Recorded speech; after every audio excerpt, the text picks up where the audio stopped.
Imagination is the blueprint of reality. It is the silent architect of every visible result. Everything that exists in the physical world was once an unseen image in someone's mind. The chair you're sitting on, the phone in your hand, the room you're in, each of these was first imagined before it was ever built, assembled, or manufactured. The same principle applies to your personal reality. What you consistently imagine with intention and emotion begins to mold the circumstances of your life, often in ways that seem coincidental or magical to the untrained eye. The power of imagination lies not in idle daydreaming, but in purposeful, emotionally charged mental experience. When you see yourself as the version of you who already has the life you want, and you do it repeatedly, your subconscious begins to accept it as truth. Once accepted, it directs your actions, filters your perceptions, and even alters your responses to opportunities. You begin to move differently, speak with more certainty, and carry yourself as someone who knows the outcome is already secured. Imagination, when used deliberately, is not a form of escapism, but a tool of transformation. You're not pretending in the weak sense of the word. You are practicing creation in its purest form. When you imagine, you are planting the seed. When you feel the scene as real, you are watering it. And when you persist in that inner vision regardless of outer evidence, you are nurturing it until it inevitably takes form. Most people try to change their life by reacting to what they see, but what they see is only a reflection of past thoughts, past feelings, and past assumptions.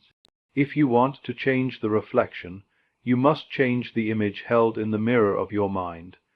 That image is shaped by imagination. By living in your imagined reality with consistency and emotion, you send a clear instruction to life itself. And life responds not to your words or wants, but to the picture you faithfully hold within. To assume the feeling of the wish fulfilled is to mentally and emotionally occupy the state of already having what you desire. It is not a matter of hoping or wanting, but of being the person who already possesses the thing longed for. This is not about faking or forcing.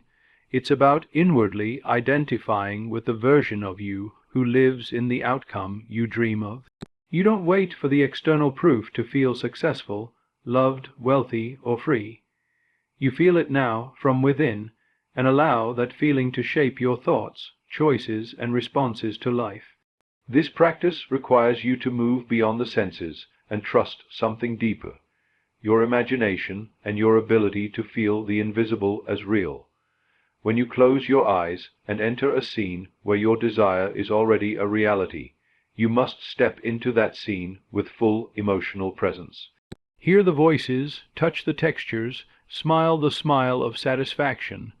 Let your heart respond as if the moment is unfolding now. This is how the subconscious mind accepts the new reality and begins its invisible work of aligning your world accordingly. The feeling is everything. It's not the words you say or the affirmations you repeat. It's the emotional conviction behind them. If you say, "I am wealthy," but feel lack, it is the feeling that the deeper mind obeys. So to truly assume the feeling of the wish fulfilled, you must allow the emotion of fulfillment to rise in you and saturate your consciousness. Feel the confidence, the gratitude, the joy. These emotions are not just pleasant sensations. They are creative forces impressing new patterns upon your reality.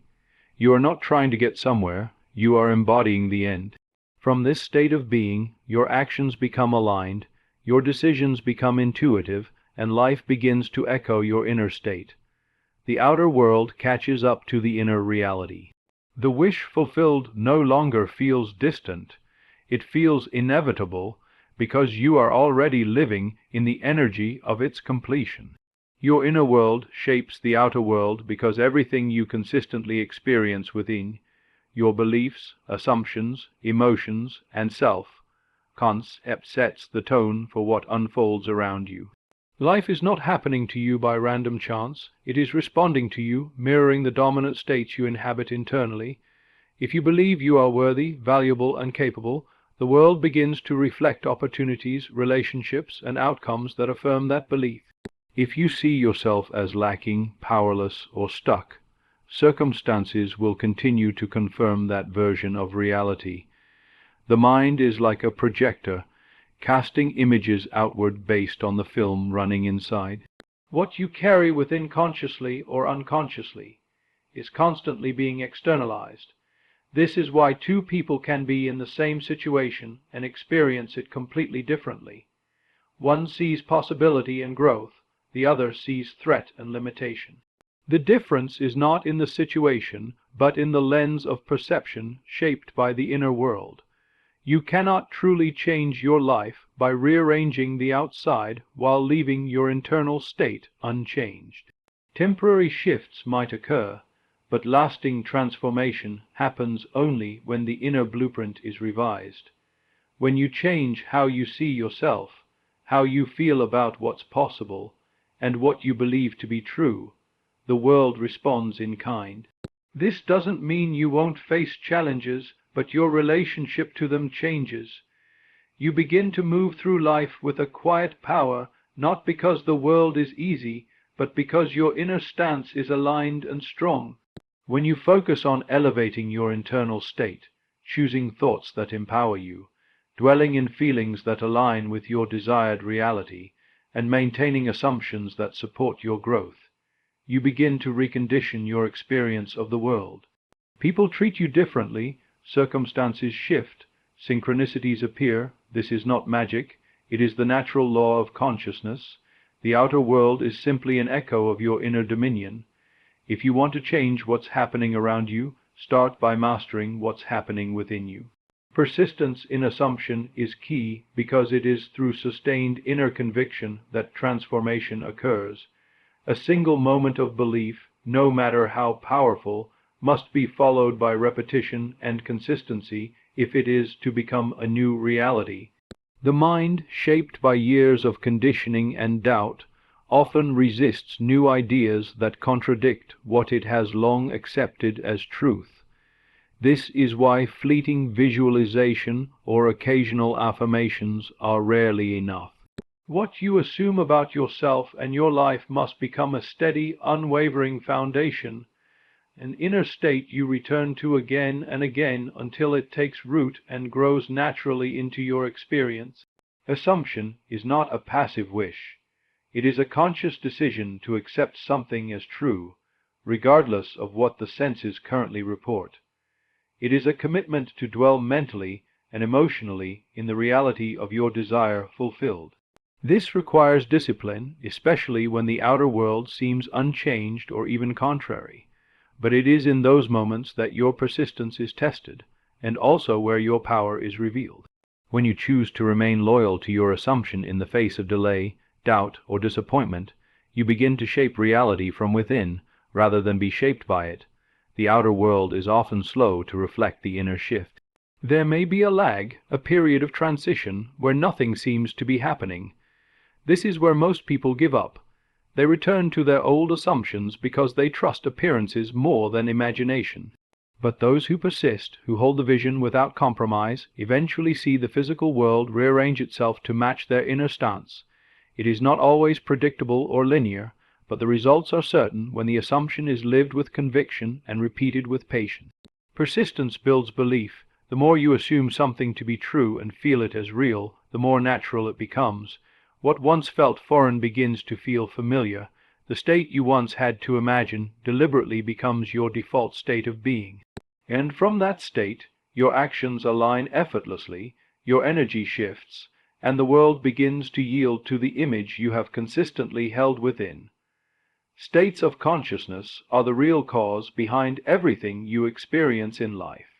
Each state carries with it a unique set of thoughts, emotions, assumptions, and expectations. When you occupy a certain state, whether it's abundance, lack, love, fear, confidence, or doubt, you begin to see the world through the lens of that state, and everything you do, say, and attract flows naturally from it. The circumstances you encounter are not random.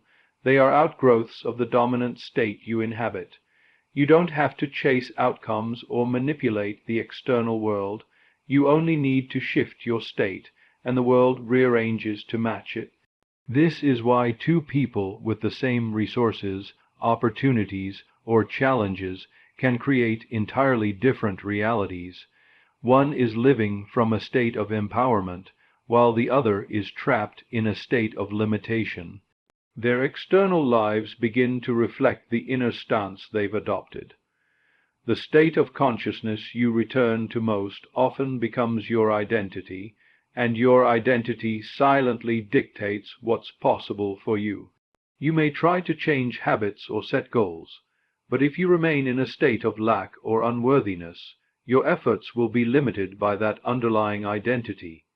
To enter a new reality, you must first enter a new state. This doesn't require external permission or proof. It requires imagination, belief, and feeling. You begin by mentally stepping into the version of you who already has what you desire, and you allow yourself to feel what that would be like. When you sustain that state, not just during meditation, but throughout your daily life, your energy, behavior, and decisions start to align with it. People respond to you differently, opportunities appear, coincidences unfold in your favor, not because the world has changed randomly, but because you have. Every transformation in life begins with a shift in consciousness. Nothing happens outside you that hasn't first happened within you. When you assume a new state and persist in it, the old conditions dissolve and new ones emerge. You don't have to figure out how it will all unfold.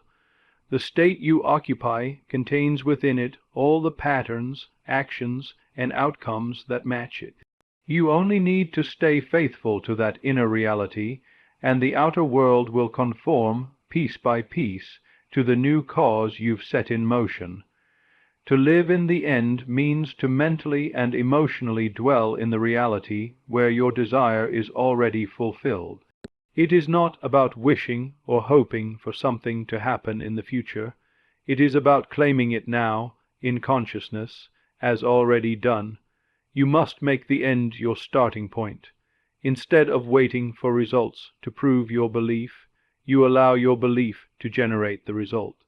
You imagine what life would feel like if everything you desired had already materialized, and you begin to operate from that state, not toward it, but from it. When you live in the end, you are no longer asking or begging. You are no longer focused on the absence of what you want. You are living as if the outcome is certain, and that certainty becomes the seed from which the physical reality grows. This mental position does not ignore current facts. It overrides them by prioritizing inner truth over outer appearance. The present moment might suggest limitation, but your consciousness is anchored in the completed vision, and it is that vision that starts to move reality in your favor. Every choice you make from the end is different. You think differently, speak differently, carry yourself with a quiet confidence. Even if nothing around you has changed yet, something within you has, and that inner shift begins to alter your energy, your behavior, and your results. Others may not understand it, but you're not living according to appearances. You're living according to the unseen reality that you know to be true, and the more consistently you do this, the more inevitable it becomes that your outer world catches up to your inner conviction. Living in the end also dissolves doubt. You don't need to constantly ask when or how it will happen, because you're already there in your mind. You're not seeking evidence. You are the evidence. The frequency you maintain draws experiences to match it, not through force, but through resonance. This is how the invisible becomes visible, how the imagined becomes real. You are not chasing outcomes, you are embodying them, and from this place of mental completion, everything you need to support your vision begins to unfold naturally and in perfect time. Repetition makes it natural because the mind is shaped by what it encounters consistently. What feels foreign, unbelievable, or difficult at first can become second nature through repeated inner experience. When you repeat a thought, a feeling, or a vision of your desired reality often enough, it begins to feel familiar. And what the mind accepts as familiar, it also begins to accept as real. This is the essence of transformation, not a single burst of effort, but steady, intentional repetition that gradually rewires your inner world. At first, the idea of being successful, loved, healthy, or abundant might feel like a fantasy, especially if your outer world reflects the opposite. But when you persist in revisiting the inner image, seeing it clearly, feeling it deeply, and rehearsing it as if it were already true, it becomes more than imagination. It becomes a lived internal reality. And from that place, your actions, choices, and even your posture and voice begin to change. You don't have to force belief, you build it through repetition. This principle works both ways. Repetition of negative thoughts, self-doubt, and fear makes those states feel natural too. They become your default not because they are true, but because they've been practiced. The mind doesn't judge content, it simply absorbs and reflects what is repeated. This is why it's vital to take control of your inner dialogue and redirect it consistently toward the version of you that matches your highest vision. By repeating the state of the wish fulfilled through mental imagery, inner conversations, emotional rehearsal, you train yourself to identify with that reality. Over time, it no longer feels like something you're reaching for, it feels like who you are. And because life mirrors back who you are being, not just what you want, your consistent repetition becomes the foundation for real-world change. You move from trying to become to simply being, and in that being, the natural outcomes begin to unfold. Detach from the how, because the route your desire will take to manifest is not yours to control. The moment you become fixated on specific steps, timelines, or external circumstances, you place unnecessary limits on what is possible. You begin to narrow the infinite intelligence of life down to your current understanding, which is often shaped by past experiences and perceived limitations. When you focus too much on how something will happen, you shift out of the end state and back into a place of uncertainty and lack. Your job is not to orchestrate the details. It is to dwell fully in the feeling of the outcome already achieved. Letting go of the how does not mean doing nothing. It means you release control over the mechanics and allow the necessary steps to unfold naturally through inspired action, synchronicity, and intuition. The version of you who already has the thing you desire wouldn't be worried about how it arrived. They would be living from the certainty that it's already done. When you stay anchored in that mental and emotional state, you begin to attract the people, opportunities, and circumstances that match it, often in ways you couldn't have planned. Obsession with the how often comes from fear and disbelief. It is the mind's attempt to stay safe by demanding guarantees and explanations. But creation doesn't respond to control, it responds to trust. When you genuinely believe that your assumption is true, you no longer need to analyze or force results. You allow life to work on your behalf while you remain faithful to the end result. This faith creates space for the unexpected, the extraordinary, and the effortless. Trying to figure it all out only leads to frustration and doubt. Detachment is not apathy, it is clarity. It is the confidence that what is yours is already making its way to you through channels seen and unseen. You remain available to guidance, but you don't chase or strive. You stay in alignment with the result and trust that the bridge of incidents will appear in perfect timing. The more you detach from the how, the more quickly and easily the how reveals itself. Emotion charges the imagination because it adds life, intensity, and creative power to the mental images you hold. A thought without feeling is like a spark without fuel. It flashes briefly, but doesn't ignite lasting change. When you pair imagination with emotion, you create an inner experience so vivid and powerful that the subconscious mind accepts it as real. The subconscious doesn't distinguish between what is physically true and what is emotionally believed. It responds not to logic or effort, but to the depth of feeling behind your inner vision. When you imagine your desired reality and feel the joy, relief, confidence, or gratitude that would naturally come with it, you imprint that state into your inner being. That emotional charge is what embeds the image into your identity. You begin to embody the version of you who already has what you desire, not just intellectually, but vibrationally. That embodiment sends a clear and consistent signal into your world, attracting people, circumstances, and events that reflect your inner state. It's not the scene alone that creates change. It's the feeling that makes it alive and magnetic. Emotion is the language of the subconscious. It bypasses resistance, overrides limiting beliefs, and communicates directly with the creative center of your mind. You could repeat the same words 1,000 times without effect, but one moment of deeply felt inner conviction can change everything. The more you feel it, the more real it becomes to you, and once it becomes real internally, the external world has no choice but to catch up. This is why it's important to practice imagining with feeling, not as a cold, mechanical exercise, but as a living experience. Close your eyes and step into your vision fully. Feel the textures, hear the sounds, but most importantly, allow the emotions of fulfillment to rise. Let the joy move through your body. Let the gratitude overflow. Let the sense of certainty settle into your being. That feeling is your power. It is the engine that moves the unseen into the seen. When imagination is infused with genuine emotion, it becomes a force of creation, and what you once only pictured begins to take form around you. Faith is loyalty to the unseen because it means holding unwavering trust in something that has not yet manifested in the physical world. It is a commitment to what you cannot yet touch, hear, or measure, but know deeply in your heart and mind to be true. This loyalty is not passive waiting or blind hope. It is an active, conscious choice to remain steadfast in your belief, regardless of what appearances suggest. When circumstances seem contrary or when doubt tries to creep in, faith keeps you anchored to the vision you have embraced. Faith is the bridge between your inner world and the outer reality you wish to create.